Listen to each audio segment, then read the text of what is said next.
This podcast is all about you and your journey in music and how you got to where you are now. And we'll talk about your new song, Flight Risk, which I think is so sick. Thank you. Listening to it all morning.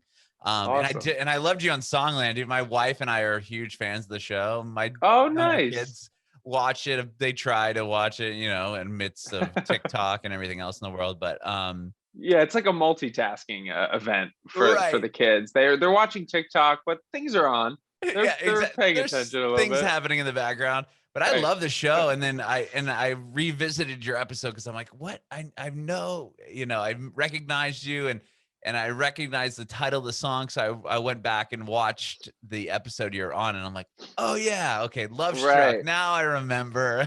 Cool. Yeah. So that's awesome, man. I love it. So you're in LA now, but you talked about New York. Were you born and raised in the East Coast? Yeah, I was born and raised in New Jersey, actually. So northern Jersey, about 30 or 40 minutes outside the city, sometimes longer depending on traffic, but pretty close to the city. So I grew up going to recording studios a ton. Like there were recording studios in North Jersey, but also a studio I worked at in New York called Platinum Sound. Mm-hmm. And it was one of the kind of premier hip hop R&B studios in the city. So I was fortunate enough to assist and intern and kind of be around a lot of really great artists at a very young age, like 13, 14 years old. And that led me to Berkeley and studying music production. So it was just kind of like, I was very in it from a young age, music in general, but then recording and production and seeing that side of like the record business and production business at a young age. So I was just like, and I remember my friend's dad, who is a great producer. He produced the Fugees and tons of people, Lauryn Hill, T.I., his name is Jerry Wanda. And he actually was one of the people who wrote the song Love Struck with me. He came up with like the guitar chords. And we just developed a long-standing relationship. And so I grew up in his studio and just kind of seeing that this thing was a possibility. Like, I think a lot of times when you're growing up, you see people making music or artists or these people who you kind of put in a different category than yourself, and you don't necessarily know the trajectory or how they got there. It's kind of like this mystical, like chosen path that you don't really understand is like an attainable, like there's things that you can do to achieve that. And I think just for me, seeing him succeed and see these platinum plaques and see these amazing people he's working with and understanding his story of coming from being like a Haitian immigrant and coming over and achieving so much in such a short span of time was like, wow, okay, I guess you can do this. Like not to say that it's easy or that it's, a walk in the park, but it's doable. And they're like, I'm seeing it in front of me. And I think that was like a really helpful moment for me. Although like music was a very entrenched part of my life, there's certain like key relationships in my life that kind of made me go, you know what, I think I can actually pursue this and go for it. And that led me to Berkeley and studying music business and music production and just continued on that path from there. So I've always been kind of obsessed with doing it and making better records, making better songs, and it's an emotional outlet. So it's kind of a multi-tiered thing for me. Sure. I love that you said that, watching his story, because that's kind of what always fascinated me. I mean, I poorly play guitar and I just, jam with friends and stuff in high school, and we had a little terrible band, but that was a side point. But I was always fascinated by like, how are these people achieving such success? I know they work and you work your ass off to get to where you are, but it is attainable. I mean, if you have the skill set and you have the drive. And I love that you're kind of going off of that. Like, how do that's kind of why I've started this, to just get people's stories and see how did you do it? I mean, it's so fascinating to me, but I that's crazy that you're working in a studio 13, 14 years old. Well, my mom wasn't great. My mom wasn't super happy about it all the time. There were times where I was like in all-nighters, like, and I would have like an AP music theory test the next day that I like tried to blow off. And like, cause I was up all night until like 11 a.m. We'd be finishing like in a session. And yeah. Anyway, it was tough for her at points. I'd be like, I'm going into New York tonight. She's like, it's Wednesday. I'm like, but I have to go to the studio. Like, cool people are there. That's amazing So that she's so God bless her. supportive though, right? I mean, wow. She shut me down at a few key moments. I still give her hell about some of them. There was like one point where it was like Jingle Ball or something. And I remember my friend Ray invited me to the city and was like, come to the studio. Like everybody's coming by the studio. And by everybody, he means like Jay-Z, Beyonce, like Alicia Keys. Right. I'm like, Mom, I have to go into the city. And she was like, no, it's like Thursday. There's no shot. It's like 11 p.m. I was Oh like, man. come on. So Yeah. there were some moments, but she was overall very, very supportive and very encouraging of it, even though, I know a lot of people go through the struggle of they're just getting their parents to like let them do something Mhm. creative. I was always fortunate to have that encouragement. But it's still encouraging hard work and there was never like any real compromise for school and those types of things. They always wanted me to do well and work hard and not, be a total degenerate. Were they in the music industry or in the music scene? Like, how did you get into music originally? No, so they weren't, but music was very much, specifically on my mom's side of the family, was very big. Like my grandfather was always going to barbershop. Like I don't know if you know barbershop, they're like it's quartets Yeah, and like I all was just these. gonna say barbershop, like a cappella Yeah. quartets and stuff. Yeah, it's Okay. like a cappella quartets. And so he was very involved in that and always like very into jazz. And there's always like Frank Sinatra on for him. And then my mom is one of 8 kids, and all of them were in music in some way. And I grew up in the same town that my mom grew up in, actually in my grandparents' house. And they had started like a whole church like singing group at the church. So I grew up singing in that. So it was just Mhm. kind of from all angles, and it was very encouraged. And my uncle on my mom's side is an incredible pianist. So at like holidays, I'd always like sing or play guitar with him, or it was just very encouraged. It was very around. There wasn't anybody in my family who was necessarily like in the business or like pursuing music as their main thing, but it was a very encouraged activity. And I just fell in love with it and the process of it. And, it was very encouraged by the people in my family to do that.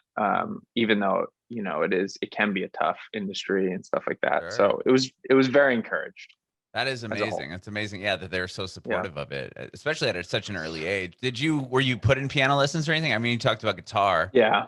Yeah, Um, I was put in lessons pretty early. Like I had a piano teacher in my town, this woman by the name of Beverly Chisholm, and she was actually the choir director at the church, and she taught piano lessons. And so I was doing that with her early, but I love piano. I just couldn't sit still at a piano. Like I just like even in sessions, like my co-writers, I'm always like walking around and like flipping into headstand or like doing just like I'm always just trying to change the perspective up. And that's what I think really clicked with the guitar for me when I had a music teacher in grammar school, like 4th grade, this guy Bob Burzak, he had gone to Berkeley, which I didn't even register until way later in my life when I was about to go. But he taught guitar at the school and how to write songs. So I learned how to write songs in 4th grade. It was kind of like just it's not the normal thing that you would learn in a music class, but he taught us like how to pick chords and chord tones for wow. like melody notes. And I remember just like really falling in love with it. And then he approached me and was like, hey, you should come join like the guitar lessons. And I was like, nah, I'm good. He was like, no, I really think you should. I think you like really latched onto the music stuff. Like go get a guitar, get a cheap guitar and just show up. And that kind of did it for me. I fell in love with it pretty fast and was like playing all the time. And it was different because unlike piano, I could take it places. I could go sit in the park. Mhm. I used to go sit on my roof, which my mom also wasn't super excited about, but I just sit on my roof and I like bring the guitar out there. And I just like that it could be with you kind of wherever. And it created a much safer environment. Whereas piano is kind of like, especially in the home, we had a piano in our house. It's like on display, right? People are walking by. You're in Right. the living room. You're always in the same spot. You got to like sit there. I felt like I was being confined. So Sure. I didn't do that as much. And then guitar just kind of sealed the deal for me. And it was a songwriting companion. that's what really sparked the songwriter, I think, in me. That's really interesting that you're in fourth grade. The teacher was teaching you kind of more like the theory of Yeah. songwriting, and the Yeah, I fourth owe a graders lot to kind of him, try to truly. retain that. Like, I know. that's pretty crazy. It seemed like such like it was like, oh, this is just like what we're doing in music class today. But like Right. now that I'm older and I've been doing this, I've really been doing this most of my life. There really hasn't been a time where, obviously it got more serious as time went on, and I got more into it and did it more often, Mhm. and it steadily got more in depth. But I've been doing it so long, and at the time, I've just kind of, I wouldn't even say take it for granted. I really appreciated it and loved it, but I just didn't realize that it was kind of rare to happen. Like Mhm. it was just the fact that there was somebody teaching me how to write songs, and he was even recording like us, and he probably has the recording of that first song I think that I ever wrote. It was probably terrible, but I love the process. Like I love Yeah. like the mathematical brain in me, and like the fact that you could pick chords. And I just he illustrated how to do it, and like, okay, you could take these notes and this would make the melody because this chord has these tones in it. And like it just kind of clicked for me, and I loved it. And I loved the process of making the lyrics and kind of putting it all together and performing it. I just remember, I don't remember the entire process of it, but I remember being really lit up by it and excited about it. Do you still remember that? I mean, obviously you remember that first song. Like, No, I actually don't. I have oh, no idea. I remember the like one of the first songs I ever wrote like on my own, like with a guitar, like in my room, uh-huh. or one of the early ones, but I don't actually remember that one. I have to reach out to him because we're still in contact, and I have to reach out to him and ask him if he has those old recordings, because he just recorded the class like performing them. Oh, got you. Um, Okay. so he probably has it. It's That would be probably, amazing. Like if you could find it and maybe I like know, revamp it or something. Like maybe I there's know. something in there. You never know, right? There actually is. My mom's been trying to get me to do this. There's this recording from when I'm 9 years old. It was the first time I ever recorded on a mic. My cousin Evan, who actually lives out in California, he was a music manager for a number of years, but he was just getting into recording. And we were at my grandfather's house, and I recorded "Our Love Is Here to Stay" by George Gershwin, and like my uncle played piano, and my cousin Max was on drums, my cousin Evan played bass, and like I remember it was really the first time I had this experience of creating a recording and listening back. And I remember just falling in love with it. My mom is continually trying to get me to sing with like my young 9-year-old self, like re-record over the Yeah, song. that's cool. Yeah, so there's stuff like that, and it's crazy to listen back now. Like when I was 9, my people are like, "Wow, your voice is great. Like you must have always had that." I'm like, "Man, if I listen to me young, I didn't always have that. I just worked my ass off to do Right. it." Like it's not something that, I mean, I think people have some natural inclinations, but at the end of the day, like behind everything is just a lot of hard work and a lot of Mhm. obsession and doing things over and over and over again. Mhm. I wonder if that, because I've never heard of anybody even attempting that, but that's such a creative idea to I like know. harmonize or make like Yeah, almost duet with yourself at nine I years know. old versus now. Like that would be such a interesting I would bet like project for you. I know. My mom would very much like it if I did that. That's why she's been bugging me forever. So, That's so funny. Well, okay, so how did you go from, you know, 9 years old recording on the mic the first time to getting this internship, so to speak, in New York, working at yeah, like a legitimate studio? yeah, kind of luck in a lot of ways, which I think everybody says this is a combination of like, luck and hard work and all this stuff. And it was just a friend of mine. He wasn't a friend at the time, but he started coming to our school in middle school. His name was Ray Duplessis. And I remember people at school being like, "Oh, you should really meet Ray. Ray is like, he's into music like you. Like, I know you're getting," and I was just getting into recording on my own at the time.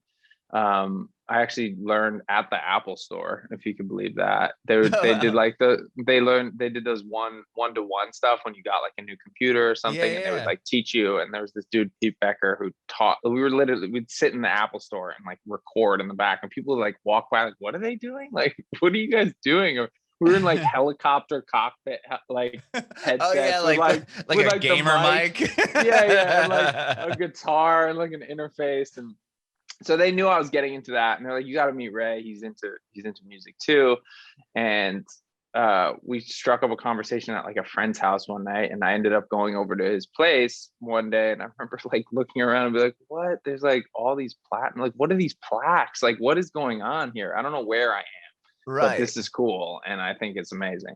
And we made music the first day, me, Ray, and his cousin Josh, who I was just meeting for the first time. I was 13, Ray was 13, Josh was 11.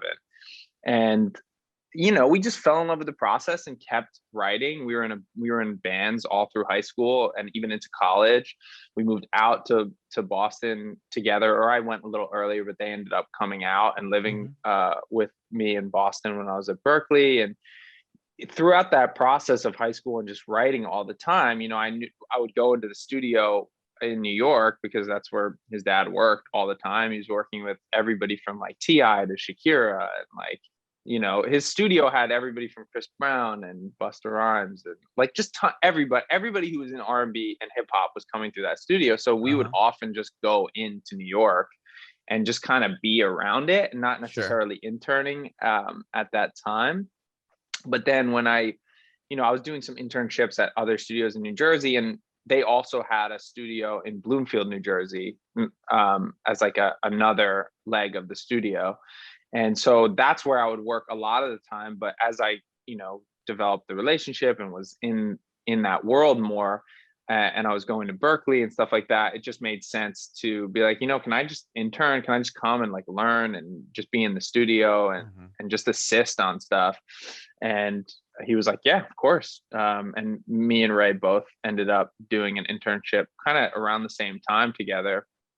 And it just allowed you to sit in rooms and just be a fly on the wall and crazy stuff. Like I delivered Miguel's Kaleidoscope Dream album to the record label. I remember like carrying it through New York, being like, if I drop this would be crazy. And at that time, like Miguel wasn't like a huge household name like he was, but he had some great songs. And I remember hearing the music like in the studio and be like, this is insane. Like this is such good music and nobody knows that it exists. And I'm holding it, like walking through the city and like walking into the record label and being in that energy.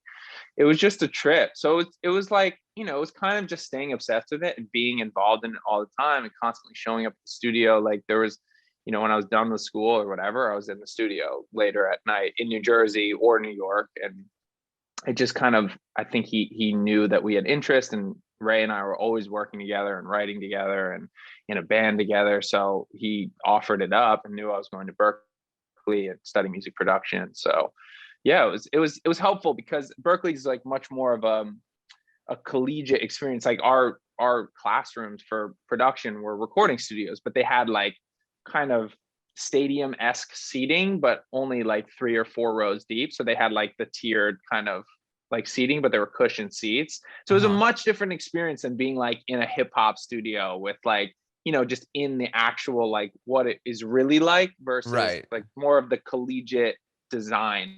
Yeah, it's so almost having like both in the sides seating, you're kind of looking down on it. Like, okay, this is kind of what's happening, as to where you were like immersed in it, like just in it. You were just, there was no like professor student relationship or performative aspect.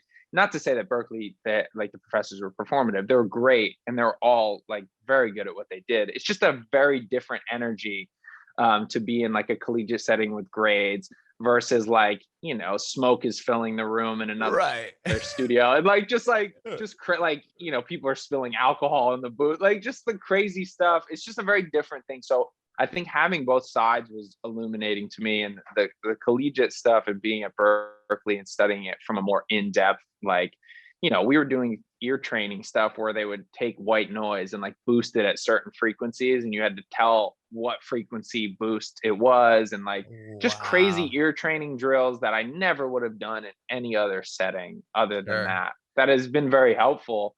So it's just kind of the two together, I think, it was really helpful for me to have both lenses of coming from these hip hop studios and being like in the mix to like being like in this civilized like production suite at Berkeley. So it was cool. Yeah. Wow. Well, to get into Berkeley, I've heard So I've heard numerous stories I've interviewed a lot of people that have went to Berkeley, and it's either, Yeah, it was we're super hard everywhere to, apparently. well, like, it's so hard. Like I did this gnarly like interview process where I had a sight Yeah. read on the spot and had to bring a song and this and that and the other thing. And then some people were like, yeah, they pretty much just like let me in for no like what was your process of getting in there?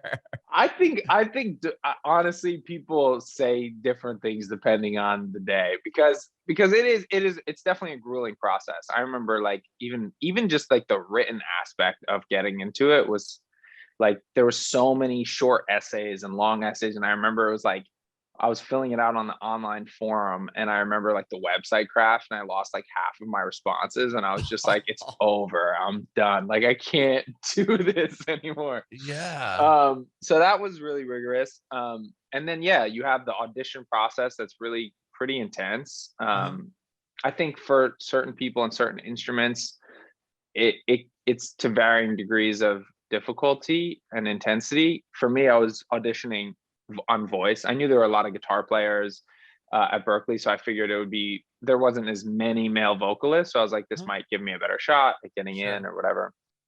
So I went and I wrote a song. So I played a song I wrote. You had to improv and show them that you can improv. They play different stuff and you like improv vocally over it. And I remember like the thing everybody, especially vocalists, sucked at when you first got there was they would have you like sight read just some random thing. And I was like, because I grew up also playing the saxophone and stuff like that, where I learned like how to read on the saxophone, but I didn't know how to translate that at all to my voice.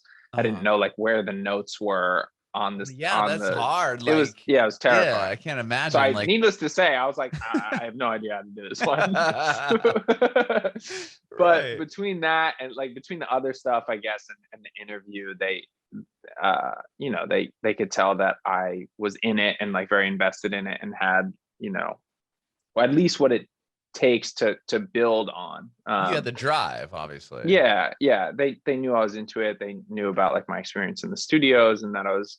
But the funny thing that I didn't realize is you get into Berkeley, which I think the year we were in, I like looked at the acceptance rate. I was like, damn, I feel very fortunate that I got in. But it was like 17% or 15% or something of people who applied got in.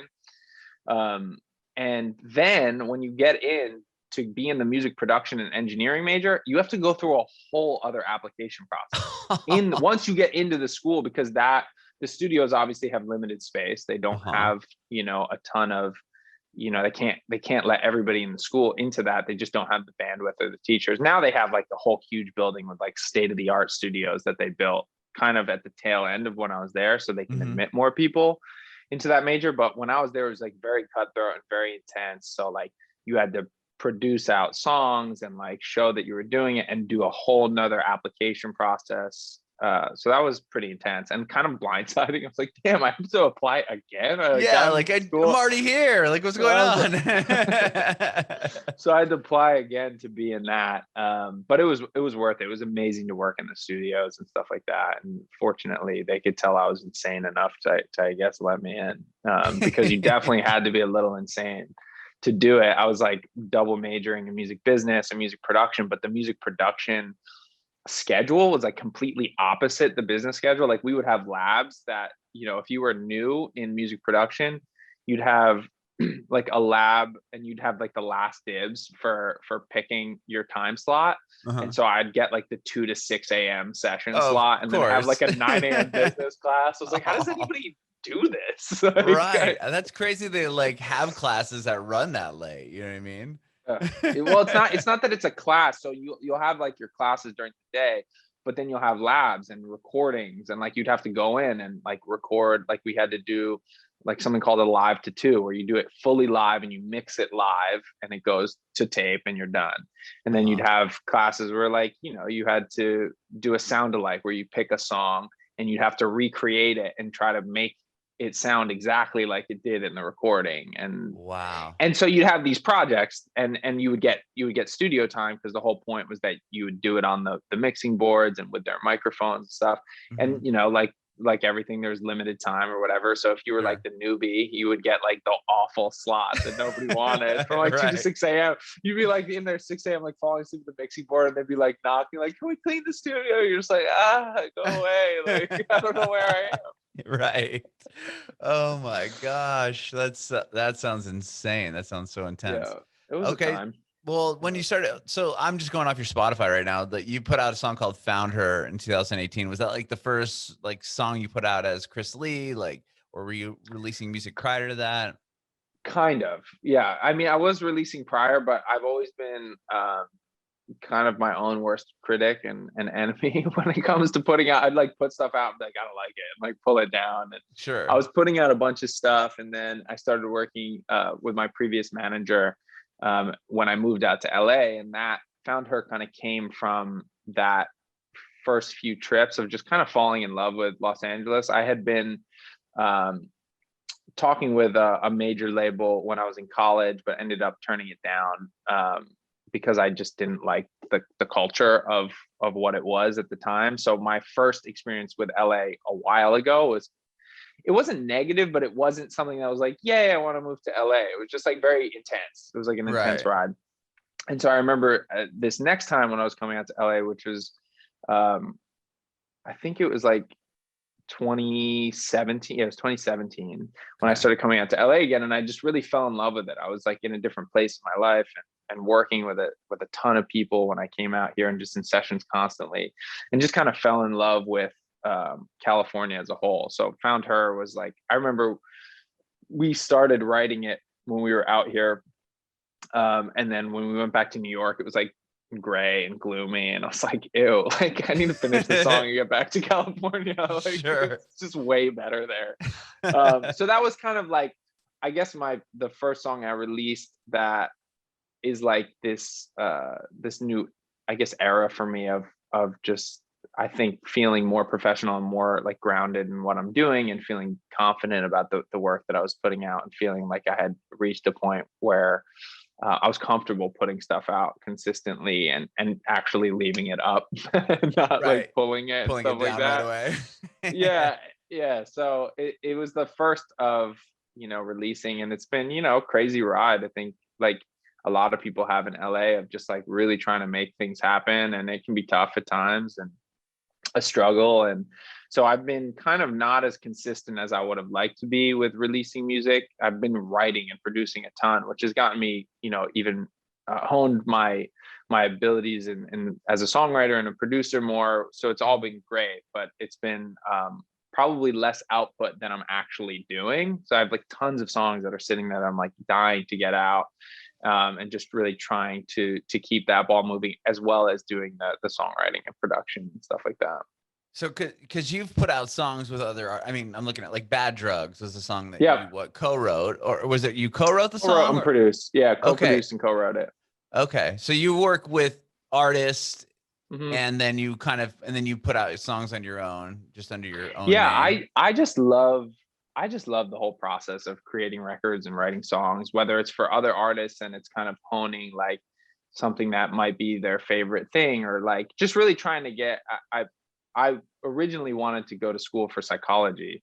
And so when I decided to do music, I was just like, I really want to infuse these two things. And I really want to get more depth out of records. And I had noticed like a trend in the music industry of like less depth and less like songwriting. Like it was more just kind of like hype, and it felt like a lot of things were becoming almost more fast food in the music industry, of just like quick fixes, and there wasn't like the emphasis on emotional depth like there was, with like Paul Simon and Joni Mitchell, and like these like artists that really just kind of dug very deep into their psyche. And so I wanted to bring that, and so I love doing that for artists, and for myself in the writer's room, or for other artists, of just like trying to really connect with what they're going through, and make it personal. So any way that I can do that, I love collaborating. So it just ends up being like, sometimes I do collaborations with people and put out stuff in tandem. Sometimes I do it just for their project or my own. Like I'm just very into the craft of it, and creating great records. And I just love the process of going into a studio and not having anything there and leaving with something that has never been created and now it just exists. And it still blows my mind every time it happens. And it's just such a weird thing to kind of go in and create this energy that didn't exist before, and now it has its own flavors and its own ways of existing and stuff like that. And that's honestly how Flight Risk felt. I remember when we did that record, I was just like, wow, this energy, especially at the time and what everybody was going through and what I was going through, personally in my own life with like ups and downs career wise because of the pandemic and stuff. But it was just amazing to me that we could go in, have nothing that day, and then like leave with this thing that just made everything feel a little bit more okay and a little bit more triumphant. And I just always found that concept to be great. So no matter how it kind of manifests, whether it's with other artists, like Bad Drugs was a collaboration. It was my first day working with this duo, King Cavalier. And we just like dug in and created a song from scratch and put it out. And I'm like, I'm still blown away that it has 8 million streams. It just kept going. Like because like, I don't even know if they're like focusing on the King Cavalier project as much as their individual stuff. It was kind of like the first day we met, we did this song, we put it out, and like, it just keeps getting huge. Like, it's massive. And we had no idea. Yeah. We had no idea why it was. I was just like, wow, this is like just been insanely big. Sure. And kind of out of nowhere. I mean, it was on an independent label. So there were some people pushing it, but like definitely it got a lot more love than I had imagined it getting. It was kind of like a very casual, like Tuesday. Like, we were just like, I don't know. It's a Tuesday, 8 million streams later, you know what I mean? Yeah. That's cool, man. Well, so I'm curious. Well, you're talking about Flight Risk. I want to get into that song, but prior to that, so the episode you were on for Songland aired in 2020 during the lockdown. Was that shot prior to everything happening, or like, tell me how did that relationship start? Like, how did you get approached by them, and how did that kind of unfold? They had actually approached me for their first season. NBC was working on a couple shows. One didn't end up happening, but they were recruiting me for some other show, or reaching out and being like, hey, we think you'd be a good fit, we heard your music, we love it, like we'd love for you to just send in some stuff. And I remember, like, I've always been kind of hesitant about shows like that, like The Voice and American Idol, and like just unfortunately, like taking music business classes at Berkeley kind of ruined me in some way. I mean, it helped me a lot, but it also like it opened your eyes a little bit. Yeah. So I like knew the contracts, and I would tend to like avoid stuff like that. And I remember Songland came along, and I was hesitant about it because it was before I like read the contract, and I was, somewhat worried about doing it. And so I didn't really send them like stuff that I probably should have in the first season. And they wanted me, but I just couldn't pull the trigger on the actual contract. And then they reached back around the second season. I was like, you know what? I looked over the contract and went over it with a lawyer. It felt really good. It actually was very equitable for the songwriter. And it felt like a very different energy than a lot of these other shows. And it was like a really, really special energy. But I ended up just putting in music that I was like, Love Struck was a song that I loved that I was going to just keep for myself. But I was like, you know what? Let me just throw it in and see what happens. And we were just moving out of an apartment in Santa Monica and staying at a friend's place in Silver Lake looking for a new spot. And I just got a call like very last minute of like, hey, we want you to be on the show with Love Struck. Can you be there in like a week? And I was like, what? I was like, this is very intense. Yeah. And so that was like a very whirlwind process. And then all of a sudden we, showed up on set. It was like top of the year, and it was just kind of very full on for a few weeks of filming. And I loved it. I loved the process. I thought everybody who was working on the show was just so genuinely passionate. I could tell like even the producers and the people working on it just loved it so much. Like it was different for them. And a lot of them came from reality TV. In the background, they're like, this show is just different. It feels so good. Like, it's elevating people who are songwriters and professionals. And they really do treat you like professionals. It's not like you're like just trying to get somewhere or something. They treat you well. And I don't know, it was really an amazing experience. But it was shot before everything shut down, which is why like the show was still normal and we weren't masked up or anything. Then like kind of like the stuff at the end, like the artists were like much more them in their like house recording it and stuff like that. That's why they all ended like that, because they work on the song after the show is shot so that they can put it out when the show comes out. So yeah, kind of like switched up crazy while the show was coming out. Like the middle of the second season it was a very intense time in LA and the world, and it was kind of a lot of conflating energies. Like in one respect, I was having this like amazing career moment, and this other respect, I was really worried for like the world and like where I was living. And it was very like a confronting moment. You're like, this is cool, but like also things are kind of crazy right now. And like, I don't know that I feel even comfortable liking this right now. But sure. Like, but you won it. I mean, that's pretty cool. Yeah, that was great.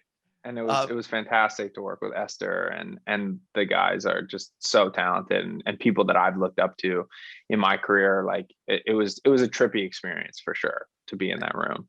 I'm intrigued. I don't even know if you can answer this question like legally, so to speak, but like, are the people that you're on the show with, the other three people, like, one gets eliminated, then they take the three to go on. Is everybody sort of a song, like obviously everyone's a songwriter, but is everybody kind of already working in the industry or pitching industry? Because it depends. Some people are, and some people aren't. Like for example, Keegan, who wrote Flight Risk with me, he was on Songland. He was on the Julia Michaels episode, and he actually won the Julia Michaels episode. And he moved out to LA. We were actually neighbors for like the first like 6 months of the pandemic, and then he ended up moving to where you are in Nashville.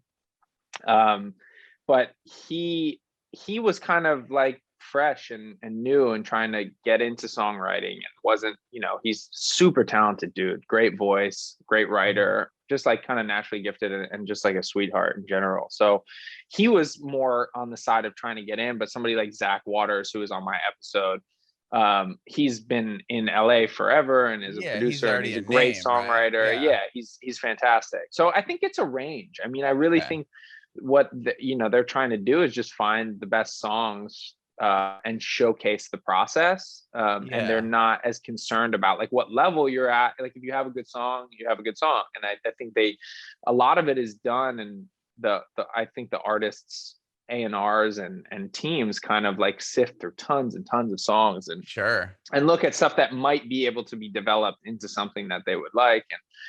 And I'm pretty sure I could say all this, but either way, I'm just curious.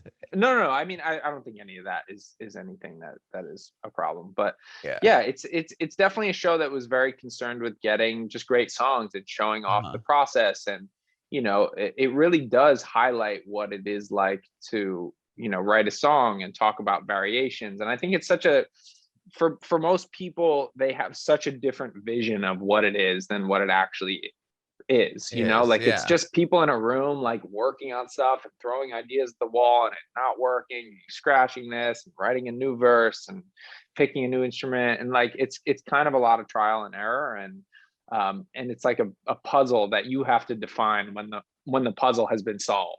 Like you have to be like, okay, we solved it, that's good, it's ready. But there's really no stopping point, there's no reason, you know what I mean? It's like you could always keep overproducing, I'm sure, right? Absolutely. It's one of the hardest things, because as you work on it more, you've heard it more, and therefore your brain has mapped it so you can get bored of it. So you're trying to keep yourself interested, but that can end up ruining it. So that's why I've like tried to get the process down to like a very quick process of just flood out the ideas. Like Flight Risk was really one day. I mean, Dev and I worked on it several weeks more, and going back and forth on certain notes and stuff, but the bulk of everything was created in that first session, in like a 6-hour session, just from start to finish. Kind of I think like you said, like kind of eliminates the overproduced aspect of it. Like, okay, I'm gonna listen to this a million times, and then I don't love exactly my inflection on this one piece, so I'm gonna re-sing the whole song. I could see getting there's still things I can nitpick apart about it. Like I'm never like, you're never happy with it, like fully. Like you're like cool with it. You're like, all right, bro, you could go out, just do your thing. Like I still hate this part of I'm you, but cool like we'll with figure. it. Yeah. I love No, it's that. not. I mean, there's certain songs that really stick. Like Flight Risk to this day, I still haven't gotten bored of. I just think it's such a mix of energies, and I think that the guys that I wrote it with, Dev Kennedy, who's also a phenomenal artist as well. Mhm. And he has his own solo stuff, and Keegan. They're just like good people too. Really fun to write with. I actually have a session with Dev today. We're going to be working on some more stuff. It's And we kind of amazing. just keep standing appointments to work on stuff for either my project or his project, or just write in general for pitch. Yeah. But yeah, it was just like such a good group to work with, and the process was so fun. And it's kind of like a mix of a little bit of therapy and like a creation process and a creative activity, which is what is Sure. so fun about it. I love that. Yeah, I was just curious on the Songland thing because I've interviewed Sam DeRosa and she was on the Charlie Puth episode and Yeah. she went to Berkeley.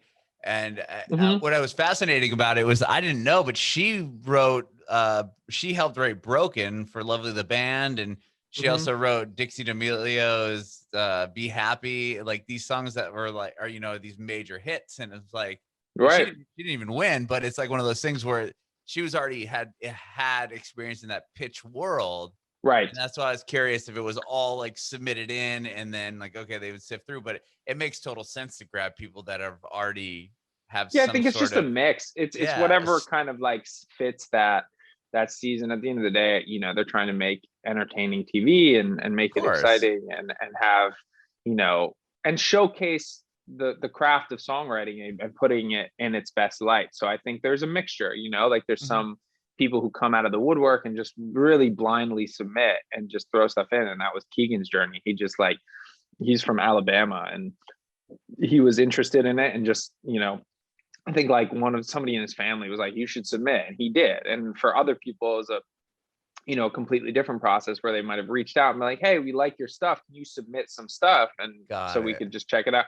So I think it's a wide variety, at the end of the day. And I think, just the people involved in it really cared about it and had a lot of heart. So Yeah. And you and know it is a great show. And I do love how they it is. showcase everything about the process of songwriting and then how you like for your example, your song, like you going and you're playing it, and then Boys to Men are like kind of they're vibing off the song. And then I love Yeah. how all of the producers there, all the judges, so to speak, are all there kind of, oh, well, it'd be dope if you did this, or it'd be dope if you did Right. this. And then like you're Yeah. kind of probably just soaking up all this information, like, wow, I'm learning, Ryan Tedder's telling me this, and Yep. Esther's saying that, and you can kind of really It's a open up lot. your It's brain. it's Yeah, it's definitely yeah. hard to take it all in at the time, because you're like walking and there's like cameras spinning around you, and then Sure. and then like Boys to Men is there. You're like, what is going on? You're just trying to like not suck. You're like, just don't Right. suck. Just get in there. Just don't suck. Just do it. You have like Yeah. you have one shot to do this. So Right. it's a lot, and you're just like, everybody in the room is all staring at you. You're like, Uh-huh. ah. Yeah, So right. it's I it's mean, intense. It's hard. Like there's like months of like unpacking what just happened that goes I'm on, I think, sure. after the show. And I remember even producers, like while I was filming, it was like, just like, take a breath. Like, this is crazy. Like, you're gonna be unpacking this for months. You're like, I know. I don't know where I am. So Right. That's cool, it, man. That's cool. Well, back to you, obviously. I want to talk about Flight Risk a little bit more, but yeah. before that, so when you write, do you write a song and feel like, or are there moments where you're like, okay, this is a great song I could pitch out to whoever, or Mhm. is it sometimes you write like a song like Flight Risk and you're like, there's no way I will pitch this. I'm releasing this on my own. Like, Yeah. is There's there like that always there. Yeah, it's balance tough. there? There's always like a back and forth flirting with, because I had sent around Flight Risk to just some friends, or like they're like, you should pitch that to Maroon 5 or something. And I'm like, yeah, it Yeah. would be a great Maroon 5 record. And there's times, but there's certain records that and I even had that with Love Struck. Like, I loved Love Struck. It was very personal for me. It was very much about my life. It was very like diary-esque Mhm. writing. And but what's funny is sometimes those are the best songs that people want the most. Like, Sure. even so, there's a song called "Don't Need Love" that I wrote back in 2017. That is for it's this artist 220 Kid and Gracie. They're UK artists, and the Uh-huh. song got huge.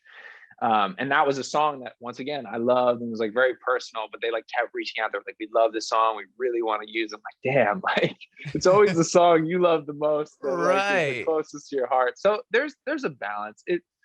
I find certain ones I get more attached to than others. But at the same time, you know, like we're trying to make it a sustainable career. And I also love adding value to other people's projects. So I think it's a give and take.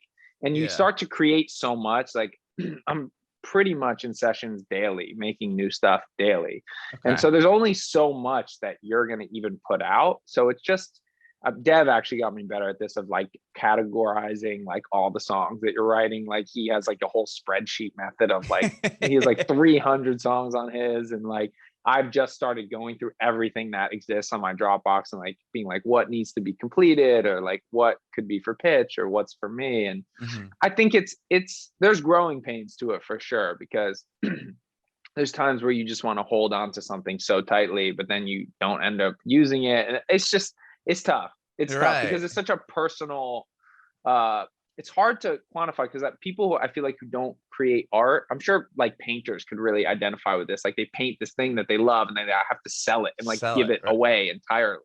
Whereas like with music, you don't ever really have to give it away. You always have your version. You can always listen to it and show your family. Like I have all my versions of Love Struck and all this stuff, but there's still a personal nature that I've had a tough time balancing, because I do get so attached to what I'm writing, and I care so deeply, and I put so much of myself and my collaborators into it. And it's such like a therapeutic process too, that it can feel very vulnerable when the business side gets involved.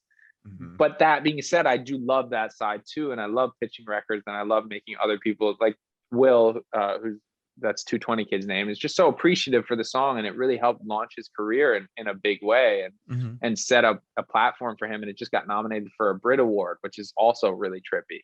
And it's just, you know, it's amazing also, because if I had put that out, it might not have gotten to that level, that like, you know, when a label is behind it and pushing it to radio. And you know, so it's all great. Like ultimately making products and art for the world that connect with people on a deep level and like make them feel a little bit better about getting through their day, or a little bit more seen, I think is the most valuable thing in the world, truly. And I think that as a society, we kind of undervalue how important it is for us, like these songs that we kind of just listen to every day. And we're so fortunate to have like millions and millions of songs at our fingertips all the time. And I think we take that for granted sometimes, that like this is like a ton of people, millions and millions of people who are pouring their heart out and like and sharing like deep experiences that are vulnerable for them or whatever, and making us feel a little bit more human. And I think sometimes we miss out on how important that is. So I try to never take that for granted, what it is, and like the human connection of it all. And I think that helps make even those tough decisions where I'm like, do I want to keep this or whatever? It's really not about me or for me. It's really, I think, for the human experience. So whatever is the best path for that, I believe it kind of just comes in the way that it should. Yeah. And I think that's a validating experience. I mean, a validating thing for you, especially writing a song that other artists want, because they're like, they relate to what you're talking about so much so that they're willing to sing it. You know what I mean? Yeah. And like that's they're willing to take it on as their own and connect with it. And yeah, it's amazing. It's an amazing process. And I think that just the harder part about this year with all of it going on is there was not the human connection element of it. Like you were just kind of experiencing it in your own bubble, like through a screen or through Instagram or whatever. I didn't really have any experiences in person with any of this stuff happening. Like normally for even the Songland stuff, there would be like, you know, a party or like a release thing or like this whole event around it. And it was just like me and my girlfriend and like a couple of friends like watching it in my apartment. We're like, hey. Like, it's just like kind of weird and anticlimactic. And I think like that was the part. And even the stuff that happened with Don't Need Love and it getting so successful in the UK, it like went top 10. It was this crazy thing, but I had never heard it in the world. Like, you know what I mean? Like, it's just it's a very interesting thing to like, it just like kind of doesn't feel real, but it is. And you know it conceptually, but it doesn't feel it. It's very weird. Yeah. No, I totally understand where you're coming from for sure. Well, with Flight Risk, talking about Zooming and everything else, was that a song that you had written that like this way, like virtually? No, actually, that was Dev and I and Keegan had all been tested, and we went. Dev has a studio in Hollywood, Oh, okay. and we went in person and did that. That was actually one of the. It was like in September, I think we wrote it. So it was kind of one of the first in person sessions that I did, and it was just because we all knew we were being safe and stuff like that. But yeah, that was in person, and it was kind of like the height of a lot of craziness. We had just gotten out of, all the protests were happening in LA. There was tons of like explosions happening all the time, which we were like, what is going on? I think it was fireworks, but it was like so constant and every night. And it was just unsettling. So it was like a very strange time. And that Flight Risk is very much about that. Like the first verse is really about, being up and worried at night and like trying to like stay on course and keep on doing what you're doing when the world is really tumultuous. And the second verse is kind of waking up and seeing the light and embracing kind of what you have to do. So it's like a very interesting song in the sense that it's triumphant and like exciting, and it kind of, once it starts, as Dev said, it just like doesn't really stop. It just kind of keeps going. And for like that 2 minutes and 30 seconds, it's not a long song, but you're on this journey with the song. Like you feel like you're very swept up in it, and then you're on the journey.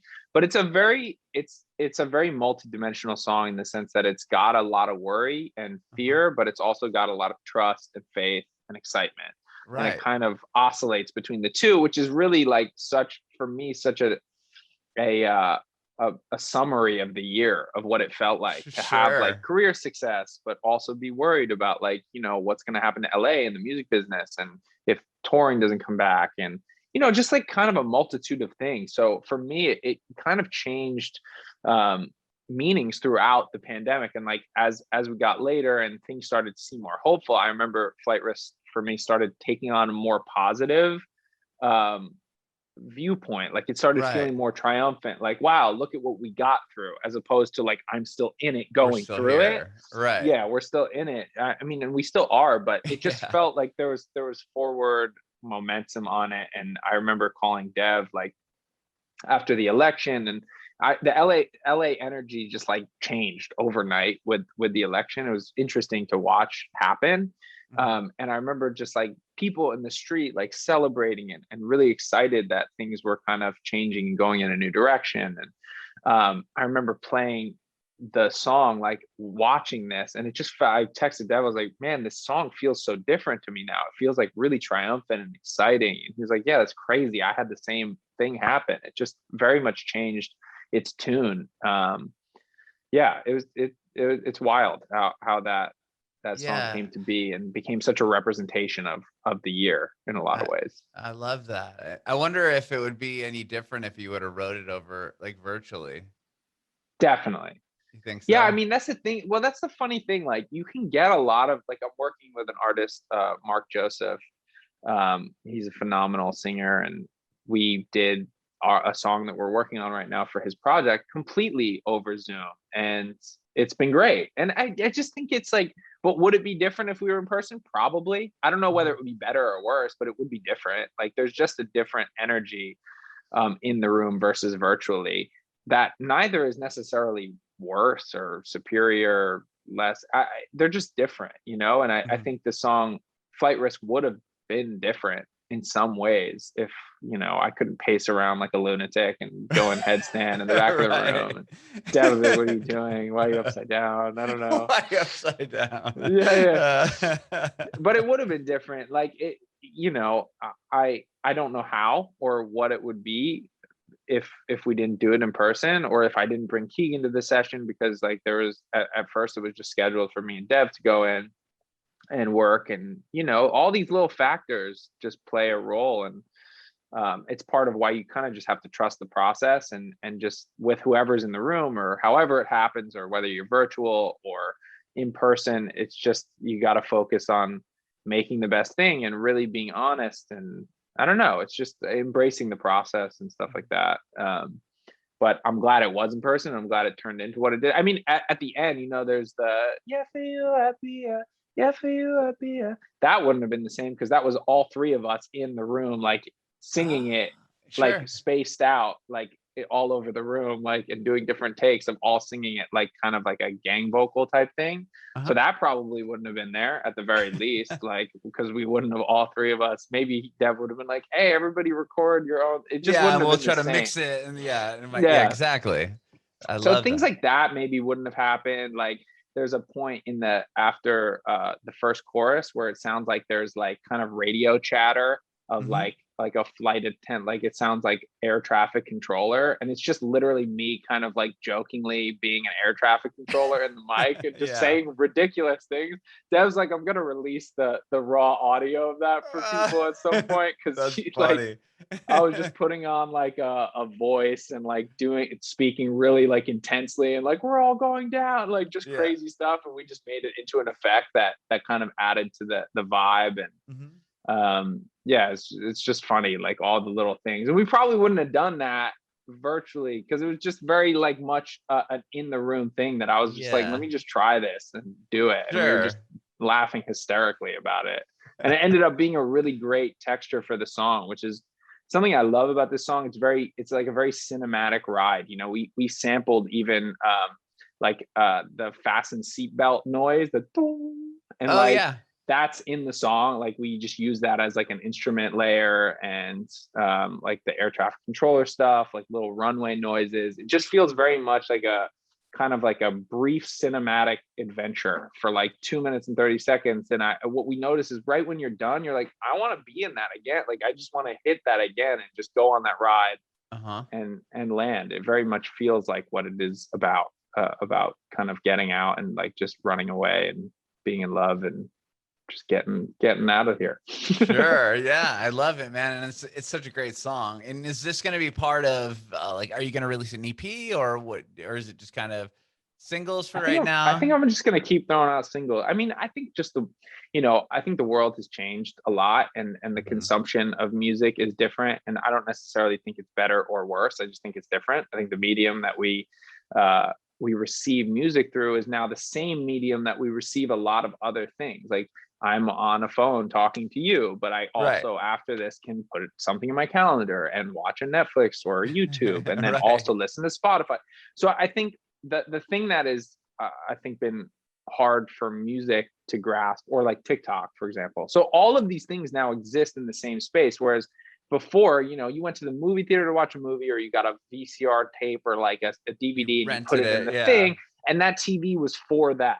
And then like you went to the music store and you got a CD, and that CD was for music. That's the only thing. You couldn't put other things on a CD other than like, obviously you could put videos on a DVD, but that thing was for that thing. You For had a that. CD Right. player for There's a music. purpose for it. Right. So One people specific made purpose. music and people made albums for that medium. And I think what's happening now is we're seeing a shift in the medium, and now it's this evolving thing. So like the CD at a certain point, or the disc or vinyl or whatever, the concept didn't evolve past that. It was Mhm. that. It was like it Mhm. was always this physical object with a certain number of songs, however many, it didn't matter, but it was like a defined thing. Whereas a phone, the software is always changing. The apps that we experience, the things that are coming through the phone are always changing. So I think as artists, it's important to understand that the medium is just different now. Mhm.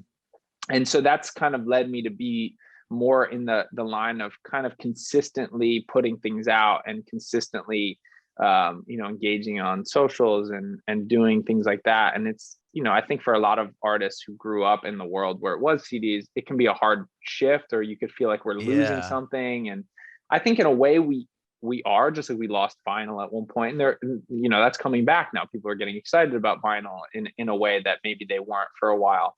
So I think it's just, for me, putting out singles and stuff like that feels like the most reliable way to get people to give it some time, especially not being like a major artist or something. Like it's tough for people to listen to a major artist full album these days with TikTok. You were even talking about your family watching Songland and people being like kind of on TikTok and kind of on this. Right. People have a different attention span and a different way of consumption. And so I'm trying to embrace some of those things as opposed to reject them and try to like stick in the old process of like, I'm an artist, I make an album and I put it together. And I still think there's tons of value in that. And I assume I will do that at some point.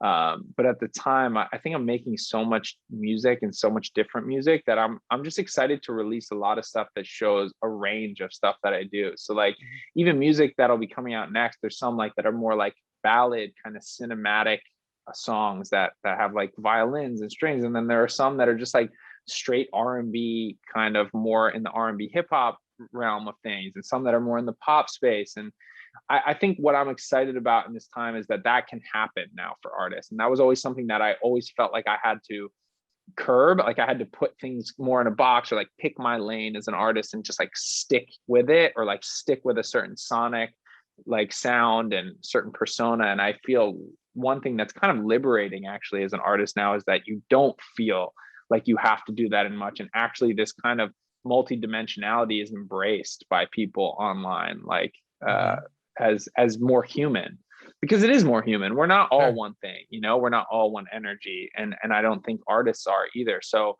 for the time being, I think it'll be singles, just because I just want to get a ton of stuff out there and kind of give it the light that it needs to, and allow people to kind of sit with it and enjoy it, and not feel like I'm tossing a bunch of stuff out there that's just kind of going to get lost in the noise. So yeah, just kind of sticking with that for a while. But maybe there'll probably be some times where I'm like, I have too much, I'm going to put out a little EP. I'm sure there'll be those moments. I'm already starting to feel that. I'm like, I have so much I want to release. Like, and like this, like releasing something every 6 to 8 weeks is just not fast enough. Right. So but I also think it's a good way of releasing. So we'll stick with it for now. Yeah, it's harder for people to kind of digest if you don't want to put a full record out and not have, because each song you spend so much time and you put so much heart into it, and it might get lost in this was the single. Yep. And now I'm already moving on to the next artist, because I feel like people's music is like, at one point it was like, for Coachella, for example, it was like when it first started, it was like all these indie bands. It was like Radiohead's going to headline, and it was like blah, blah, blah, blah, blah, blah. And now it's like so broad, because you can like Beyonce and you can also like Radiohead, and it's not weird. They're like Lil Uzi, and like you could like all these people, and I do, and I really like all these things. And I think that people's listening habits are different. They're more playlist driven than like putting on an album on a road trip. And I even think as we like push forward and progress more into like things like autonomous driving and like these types of things, I think the car landscape is also just going to change for people. Like they might not always listen to audio, they might be watching stuff. I mean, you see all these Teslas with like these big screens and video games in them, and like what happens when people aren't driving anymore and they have more time to consume content? Is it still going to be audio? Like, are we losing more of the, and not even in a bad way? Like, I think all entertainment and media is just kind of merging, because we have more tools. Like I have an iPhone that shoots in 4K now, like all the time. I can always do that. And like, so I think for artists, I think it's time to embrace multidimensionality and multimedia and different outlets that maybe weren't something that you were focusing on before, or, just kind of expanding the creation box, because it's still the same thing. It's just different expressions of the same thing. And I find a lot of artists and people that I work with do have these multi-talents. Like they might be a really great graphic designer, but also like a great songwriter and a great videographer, like, so I think it's just time. I think the people that are kind of out there the most and being embraced the most are embracing their own kind of multidimensionality and showing it off. And they might talk about like products they like on their YouTube channel, but also release music, and like I don't know, it's cool. To me, it's kind of Renaissance-esque. It's like people just like just being creative at all costs in multi-dimensional ways. And I'm trying to kind of get, I know millennials and stuff like that like are very curated, and like we're very specific about, and Gen Z is just like, I'm crying and I'm putting it on TikTok. I don't care. Right. Exactly. It's just so different. I'm trying to embrace a little bit of that, like that you just let it go and just be you, and not try to like dress it up so much. And I don't know, it's fun. It's fun to like try to push yourself in that way. I love that. Yeah, you got to kind of wear multiple hats so to speak, Yeah, these days. If you don't, definitely a you're going lot to of get hats. lost in the shuffle, right? I have a hat closet at this point. It's Have a just hat like tons of closet. hats. I love it. Well, dude, thank you so much for doing this. I do have one more question, even though you've Sure. left us with so much amazing knowledge. Really, it's, do you have any advice for aspiring artists? Although you just gave so many like nuggets of amazing advice. I don't know if you could sum it Yeah, up.